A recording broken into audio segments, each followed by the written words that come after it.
সমস্ত আমার ভালোবাসা মানুষদের জানাই আসসালামু আলাইকুম।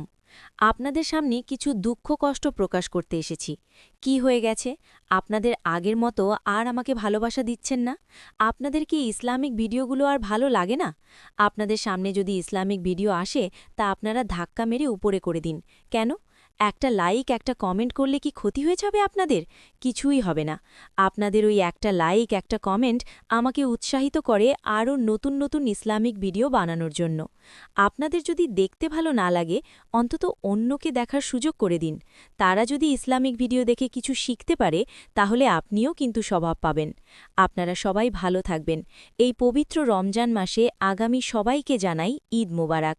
সবাই ঈদে আনন্দ করবে, তবে আনন্দের পাশাপাশি আমাদের এটা মনে রাখতে হবে, আপনার পাড়া প্রতিবেশী কেউ কষ্টতে নেই তো? কেউ যদি এরকম থাকে অসহায়, তাহলে অবশ্যই তাকে সাহায্য করবেন। আসসালামু আলাইকুম।